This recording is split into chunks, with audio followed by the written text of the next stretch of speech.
Bonjour à tous, bonjour à toutes, c'est Dust. Aujourd'hui on se retrouve pour une nouvelle vidéo. Aujourd'hui on va parler des phasmes, mais surtout d'une espèce bien particulière parce que c'est la seule que je possède, en tout cas dans l'élevage, au sein de l'élevage de mon appartement, disons, d'arthropodes. C'est le Sungaea inespectata, aussi connu sous le nom vernaculaire du phasme de Sungay, tout simplement.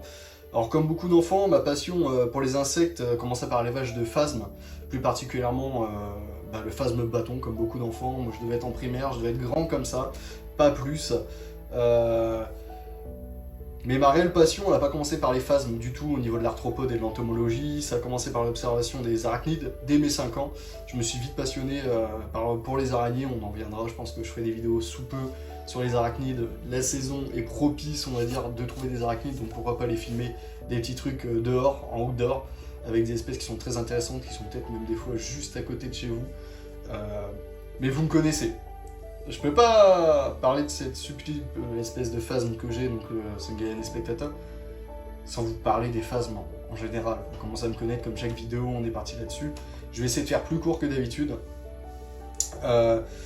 Donc les phasmoptères, mais plus connus, et c'est le terme que je vais utiliser pour cette vidéo en tout cas, les phasmes, sont des insectes, effectivement, donc des arthropodes, mais plus précisément des insectes néoptères, c'est-à-dire qu'ils peuvent replier leurs ailes sur eux-mêmes de différentes façons, sur leur dos, sur leur flanc.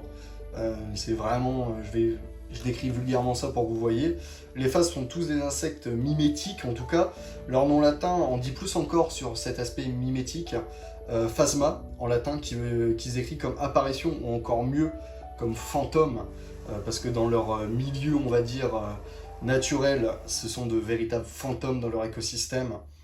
Donc effectivement, c'est leur couleur qui leur fait paraître aussi mimétique dans leur truc, pour se faire passer pour des brindilles, par exemple, comme le phasme bâton, le fameux Carasus morosus, de feuilles, aussi très connu comme le phasme feuille, le Phyllium giganteum, ou encore des écorces comme l'espèce que l'on va voir aujourd'hui, qui vraiment imite cet aspect écorce, en tout cas écorce très sombre, avec des pics, des choses comme ça, très ragoûtant, on va dire, pour les prédateurs. Tous les phasmes sont herbivores sans exception, vous ne trouverez pas de phasmes carnivores tout simplement. Ils se nourrissent selon l'espèce de différents végétaux qu'on peut trouver par chez nous, ronces, lierre, rosier, troène, toutes des choses comme ça. Il y a des espèces qui sont pas trop sélectives comme celles qu'on va voir aujourd'hui, ou comme le fameux Carasus morosus en tout cas. Mais d'autres se nourrissent uniquement d'une seule espèce végétale qui sont des fois très dures à trouver, en tout cas en francophonie. Il faut donc être attentif, même si les phasmes sont des espèces simples à élever, il faut être attentif à ça, parce que ça peut jouer l'élevage. Par exemple, vous achetez une espèce qui vraiment est très belle, qui vous avez coup de cœur, mais finalement on n'arrive pas à trouver la souche de végétale qu'il faut pour le nourrir convenablement. On a déjà eu des cas de cannibalisme, malgré tout, chez certaines espèces de phasmes, qui ont été uniquement aperçues en élevage et pas dans le milieu naturel. Ça a lieu sûrement, c'est vraiment à cause de l'élevage en soi-même. Soit il n'y a pas assez de sources nutritives, pas assez de végétaux, ou soit un espace qui est trop restreint. Donc tous les phasmes pondent des œufs de manière régulière à partir du moment où ils sont au stade adulte, c'est-à-dire au stade de mu L7, c'est ce qu'on appelle ça. Donc les L représentent les mus, simplement L1, L2, L3, L4, nanani, même s'il y a quelques variétés au niveau des stades, mais là on va parler en grosso merdo, bien évidemment. Donc la mue finale est celle qui mène à l'âge adulte, donc c'est souvent aux alentours de L7 à L10, grand maximum. Toutes les femelles pondent plusieurs fois par semaine, même par jour. Ils peuvent pondre jusqu'à 70 à 80 œufs en généralité au niveau des insectes. Au niveau du phasme, c'est très simple de le reconnaître. Il y a différentes parties au niveau du phasme. Il y a les antennes, qui sont souvent très reconnaissables parce que très grandes, juste situées au-dessus des yeux. Le thorax, les pattes avant, les pattes médianes et les pattes arrière. Donc une paire, à chaque fois en paire, hein, bien évidemment. Et l'abdomen qui se termine pour les mâles par l'outil de reproduction, et pour la femelle, l'outil de reproduction et de ponte, tout simplement. Maintenant que j'ai fait un petit état des lieux sur ce qu'est un phasme, même si je pense que tout le monde voit ce que c'est un phasme, quand même c'est l'insecte de prédilection et que tout le monde connaît, on va aller parler des Sungaea inespectata juste en bas, comme d'habitude, vous avez l'habitude. Et là on se dit à tout de suite. Maintenant voilà, donc juste en bas comme d'habitude, dans un petit peu ce que vous commencez à avoir l'habitude de voir au niveau setup, on est face à la boîte d'élevage des Sungaea inespectata, phasme de Sungay que j'ai chez moi. C'est temporaire, je compte les mettre dans un flexarium sous peu, regarde un petit peu comment ça se passe, peut-être occulter. Attends, là c'est le deuxième montage. Mais qu'est-ce que c'est que cette tête déjà? Et pourquoi mes cheveux se sont dressés? Je vais me prendre de l'orage. C'est sûrement la dernière vidéo. Bon allez, on reprend. Quelques parties, parce que ça fait, parce que moi j'ai remarqué en tout cas la souche que j'ai qui aime bien des pics d'humidité assez réguliers. Mais après il part souvent dans un flexarium, donc là on est en pleine période de reproduction, on a des tailles assez différentes au niveau des bébés. On a du stade en L1 jusque je dirais là du L3. Et après on a une grosse femelle qui nous reste, enfin 2 grosses femelles et un gros mâle. On va essayer de vous les montrer, on va commencer par les petits, donc on peut filmer un petit peu la boîte. C'est assez simple, donc c'est une boîte plastique avec des aérations basses et hautes, avec beaucoup d'aération sur le dessus surtout pour que l'humidité et l'évaporation puissent repartir. Là, eux, ils sont un peu taquins. On a déjà essayé du Troen, ils n'ont pas aimé. C'est le couvercle, ne vous inquiétez pas. On a déjà essayé du Troen, donc comme je disais, ils n'ont pas aimé. J'ai déjà essayé de mettre un petit peu de rosier, ils l'ont mangé, mais difficilement, on va dire, c'est quand il restait que ça. Donc on reste sur des ronces. Donc comment nourrir vos phasmes? C'est une question qui peut paraître logique, mais il n'y a rien de plus simple. Par exemple pour les espèces qui se nourrissent de ronces ou de lierre, aller donc sur la voie publique, un peu loin quand même, donc un peu loin des champs et des routes, tout simplement, et aller faire votre récolte, ou si vous en avez au fond de votre jardin, c'est encore plus bénéf. On a un petit qui essaye de se barrer, on va le stopper. Donc voilà, vous allez faire votre récolte. Donc encore une fois, je tiens vraiment à préciser, loin des routes où il peut y avoir de la pollution via les hydrocarbures, et loin des champs où il peut y avoir des pesticides qui sont très néfastes. Alors moi, ils sont assez goinfres, quoique là, j'ai pris des grosses feuilles beaucoup plus costauds parce qu'il n'y avait plus que ça en lierre, en ronce pardon. D'habitude, je prenais des feuilles, enfin des jeunes pousses. Là, ça a l'air de tenir pas mal quand même, alors qu'il y a du monde dedans. Je pourrais pas vous dire exactement combien d'individus, mais je sais que récemment, j'ai mis plus de 30 bébés dedans. On parlera justement de l'incubation juste après, je vais vous les présenter. On va commencer, on va faire différentes tailles. Je vais commencer par un stade L1, tout juste sorti de boîte à ponte, sur un individu qui est assez joli, parce que plutôt clair. Je pense que notre caméraman peut se rapprocher, vous commencez à connaître. On va essayer de les montrer. Ils sont un peu speed les bébés, on va essayer de les stopper. Donc là on a un bébé en stade L1, donc après première mue hein, tout simplement, qui est né il n'y a pas très longtemps, je crois que je l'ai enlevé il y a 3-4 jours de la boîte à ponte. Donc justement aussi hyper important, là vous verrez pas parce que je les ai cachés justement parce que c'est une espèce qui est très timide au niveau de la ponte. Il y a 2 boîtes à ponte dedans, donc avec pas mal de substrats, donc de type là c'est de la terre et tourbe blonde. J'ai un peu mélangé tout, ils vont aller pondre dedans, je fais des récoltes assez régulièrement, on parlera justement après de l'incubation. Donc là on a un individu en stade L1, et là un individu en stade L3. Sûrement une petite femelle, comment c'est parti. Donc on peut voir que quand même là il y a quoi qui différencie, peut-être 2-3 semaines entre les 2 individus. On peut voir une différence de taille qui commence à être assez importante. Alors plus le phasme grandit, bah regardez, je me fais envahir, c'est-à-dire que je me fais envahir, donc les petits sont assez speed, hein, donc on va essayer de les... Ils sont assez speed parce qu'ils stressent, hein, bien évidemment. Donc on peut voir qu'il y a différentes coloris, là on a quelque chose de beaucoup plus sombre, là de beaucoup plus clair, ce qu'on appelle des woodland ou des highland. Je vais vous parler un petit peu plus de ces phasmes, mais d'abord je vais vous prendre un individu adulte, parce que ce sera plus simple pour la cadreuse de cadrer. C'est qu'à de faire le focus dessus. Alors on va regarder, on va tout simplement, comme quoi. Alors c'est une des femelles les plus speed que j'ai. Voilà, donc ça c'est un individu femelle quasiment adulte. Je pense qu'elle a fait sa dernière mue, mais elle reste assez petite. Après, bon, l'espèce que je leur propose, je sais qu'il est encore trop petit pour le moment. Donc c'est des phasmes qui viennent des Philippines, plus exactement de la région de Sungay, bien évidemment. Ça a été découvert assez récemment, donc en 1995.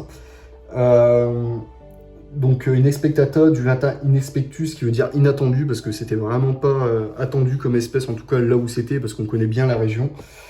Ce sont des phasmes qui sont épineux, donc on peut le voir juste là au niveau du thorax.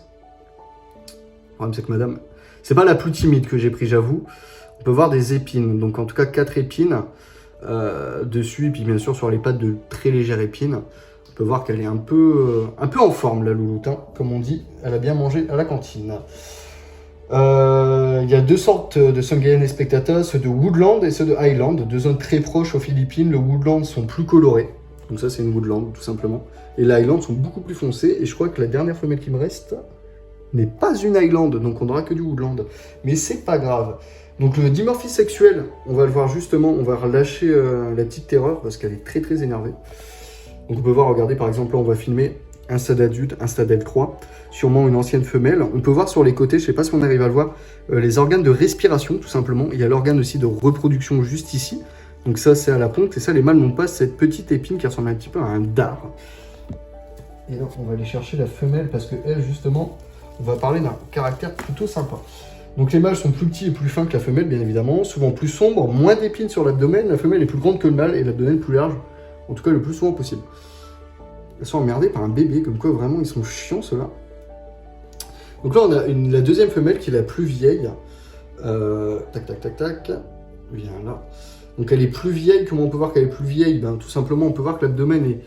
Elle est bon, déjà un peu moins énergique que l'autre, hein, donc regardez, ils sont tous les deux là.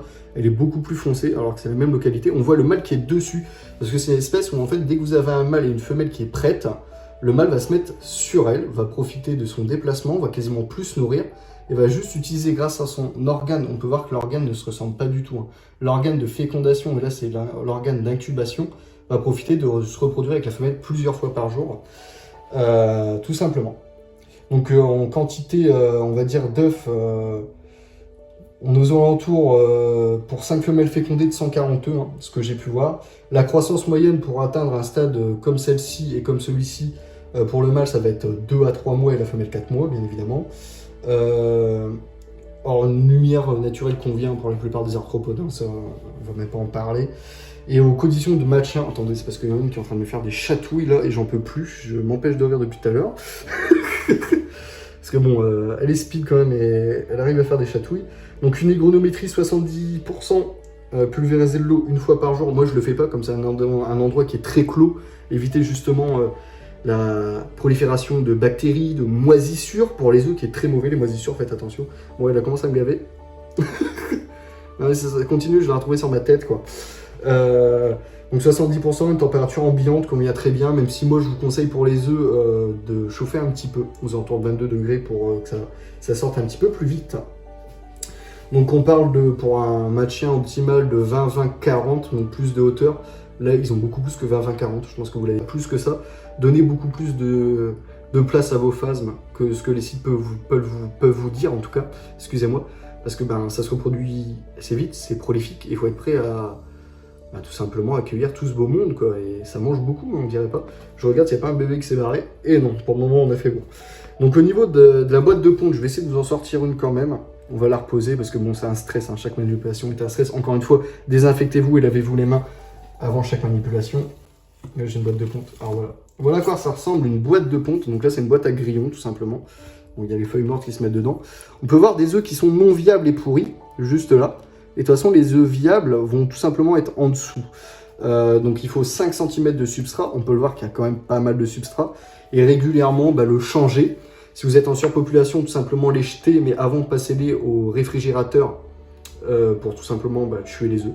Disons, tout simplement, hein, éviter que ça se continue, enfin que l'incubation naturelle continue. Excusez-moi, j'ai un peu de mal à parler en ce moment. Et ensuite, alors soit vous pouvez tout simplement laisser la boîte de ponte, c'est ce que je fais pour voir s'il y a des réussites là-dessus dans on va dire la boîte d'élevage tout simplement, ou soit après comme moi je propose la vente des œufs et des œufs et des bébés qui sortent sur le bon coin. J'aime bien savoir combien d'œufs j'ai, combien j'ai de réussite, mais ça c'est un peu mon côté un peu bizarre. Donc là, on peut voir une boîte de ponte qui normalement est faite pour sortir pour le juin. Et c'est là qu'on va venir parler de la durée de incubation des œufs, qui est assez longue. On parle de 5 à 6 mois. On accélère le processus entre une température à 25 à 30 degrés. Moi, j'ai pas monté à 25 degrés, on va pas se mentir. Je suis plus resté aux alentours de 22, 23, on va dire, degrés proche de la boîte. Les œufs devaient sortir pour juin tous. Il y a déjà beaucoup de monde qui est sorti. Donc comme vous avez vu le 14 juin avec le calcul, c'était mis le 14 février hein, quand même. Et voilà, tout simplement une boîte d'incube, c'est quoi? Il y a moins de substrat, moi je mets moins de substrat pour pouvoir suivre les œufs et aider les bébés à sortir. Et comme on peut voir, on a des bébés. Tout simplement. En ce moment, c'est pas rare, je pense que notre caméraman, notre très cher caméraman, en tout cas ma très chère caméraman pourra vous le dire, tous les jours on a 1, 2, 3, 4 bébés. Depuis un moment qui sort, tu peux dire oui. Elle a dit Donc voilà, donc on peut voir les bébés, hein. Donc là ils sont en stade L0 et ensuite L1, ils font souvent très vite leur mue. C'est pour ça que moi, bon, tous les jours, je les incorpore dedans. On peut voir différentes colorations. Là, on a Woodland. Là, non, Highland et Woodland. On voit que c'est tout de suite beaucoup plus foncé en bébé. On a quand même des colorations qui sortent. J'ai eu un bébé et qui reteintait vachement en vert. Bon, faut pas avoir peur. Hein. Hop. Voilà. Juste faites gaffe qu'il tombe pas dans de l'eau ou des choses comme ça ou dans une grosse goutte. Mais vous pouvez y aller. Parce que sinon, ils n'auront jamais sur la feuille. Voilà. Hop, et là. Du deuxième. Et le troisième. Au moins comme ça ils incorporent tout de suite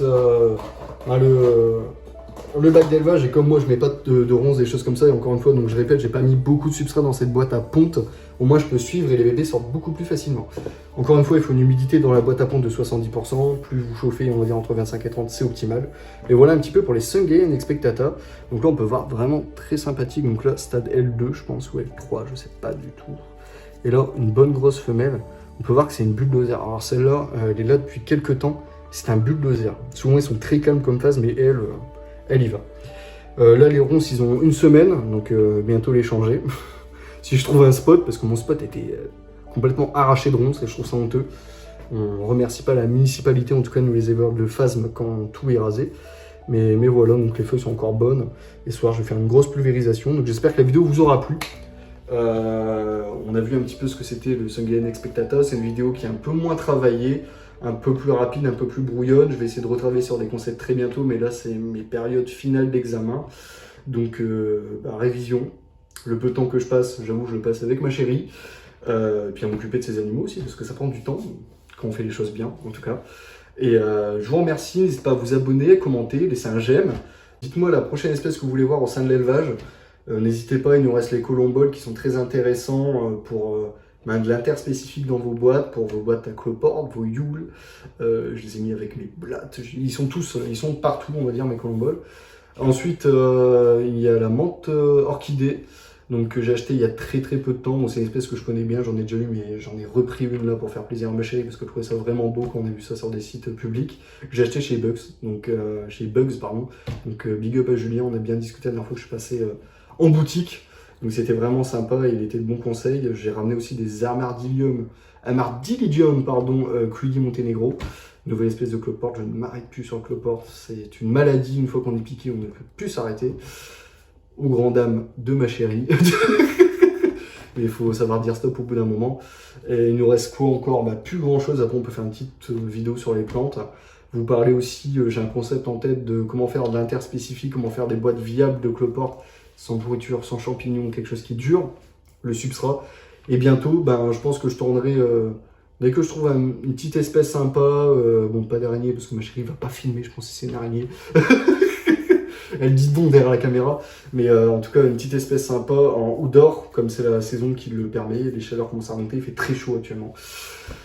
On va faire des petites vidéos comme ça pour mettre en avant des espèces qui sont de vos jardins, qui sont faits pour être connues ou casser un petit peu la peur sur les araignées. J'essaierai de filmer ça tout seul. Mais voilà, je vous remercie. Donc comme j'ai dit tout à l'heure, n'hésitez pas à vous abonner, commenter, laisser un j'aime, partager la chaîne à vos potes et me dire ce qu'il y a des points à améliorer, ce que vous voudrez voir, même des choses un petit peu qui sortent du commun, proposer, on verra ce qu'on peut faire. Je vous dis ciao ciao, à la prochaine, c'était Dust.